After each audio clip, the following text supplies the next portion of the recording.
10 étapes pour se débarrasser de ces mauvaises habitudes et atteindre ses objectifs. Vous regardez probablement cette vidéo parce que vous voulez en finir avec vos mauvaises habitudes. Ces habitudes dirigent notre vie quotidienne et presque toute notre vie est basée sur elles. Nous avons tous ces bonnes habitudes qui sont géniales, mais nous avons aussi ces mauvaises habitudes que nous voulons briser, qu'il s'agisse de trop manger, arrêter de grignoter, arrêter de fumer, arrêter de boire ou de passer moins de temps sur nos smartphones. Voilà pourquoi nous allons aujourd'hui partager avec vous 10 étapes efficaces et pratiques pour briser vos mauvaises habitudes et atteindre vos objectifs de vie. Numéro 1. Comprendre vos habitudes. Tout d'abord, vous devez comprendre vos habitudes. Ignorer vos mauvaises habitudes et souhaiter qu'elles disparaissent ne suffira pas. Vous devez être conscient de celles-ci et ensuite prendre les mesures pour les briser. Ainsi, chaque habitude suit le même schéma en 3 étapes. 1. Le déclencheur, ce qui vous incite à obtenir une récompense. 2. La routine, qui est une action physique ou émotionnelle que vous effectuerez pour obtenir cette récompense. 3. La récompense, la satisfaction que vous obtiendrez après avoir suivi la routine. La règle d'or du changement d'habitude consiste à associer le même déclencheur à la même récompense et à ne changer l'action qu'au milieu. Par exemple, votre déclencheur est votre stress et votre récompense est de se calmer. L'action au milieu est l'habitude de grignoter sans réfléchir. Nous voulons changer l'action au milieu par une habitude plus saine. Par exemple, boire une tasse de thé vert qui peut aider à la relaxation ou faire une longue promenade. Numéro 2. Pensez aux bienfaits de ces changements. L'étape suivante est de penser aux bienfaits afin de remplacer vos mauvaises habitudes par de nouvelles habitudes. Ainsi, vous devez penser et visualiser votre nouveau style de vie afin de continuer à vous pousser vers l'avant pour atteindre vos objectifs. Par exemple, si j'arrête de fumer, j'effectue un gain d'argent, d'énergie et je préserve ma santé. Autre exemple, si j'arrête de manger de la malbouffe et que je choisis de manger plus sainement, je vais perdre du poids, mes vêtements m'iront mieux et je me sentirai magnifique le jour de mon mariage. Ainsi, pensez positif pas qu'une fois, mais commencez votre journée avec des pensées positives. Et cela servira aussi de rappel quotidien. Numéro 3. Concentrez-vous sur ce que vous comptez faire. La 3e étape sera d'arrêter de se fixer des objectifs négatifs et de se concentrer sur les choses que nous n'allons pas faire. Évitez les objectifs comme « je ne vais pas manger de la malbouffe » ou bien « je ne vais pas fumer ». Essayez de vous concentrer sur vos nouvelles habitudes positives, telles que « je vais venir plus souvent manger à la maison », « je vais faire de l'exercice 3 fois par semaine » ou bien « je vais m'acheter du chewing-gum quand j'aurai envie de fumer ». Numéro 4. Micro-objectifs réalisables. Ensuite, concentrez-vous sur des petits objectifs réalisables.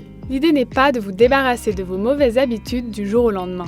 Je suis sûre que vous avez déjà essayé et que vous avez probablement échoué. Si vous avez des envies de sucre, au lieu de dire non à tous les aliments sucrés, essayez de les remplacer par de la nourriture plus saine, comme des fruits ou du miel. En faisant cela, vous répondez à vos envies de sucre, mais vous faites consciemment des choix rationnels plus sains pour votre corps. Alors ne vous hâtez pas, concentrez-vous sur aujourd'hui.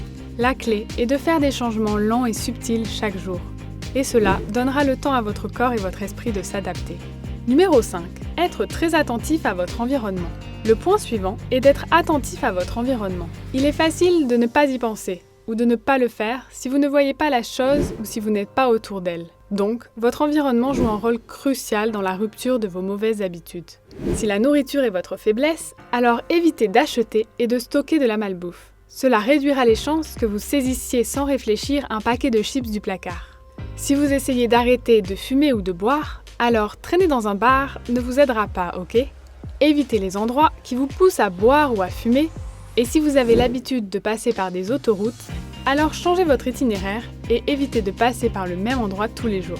Alors, vous avez vu comment votre environnement actuel nourrit vos mauvaises habitudes ? Numéro 6. Utilisez des rappels. Continuons l'optique d'être vigilant. Lorsque vous êtes sur le point de retomber dans vos vieilles habitudes, trouvez une stratégie pour vous en empêcher.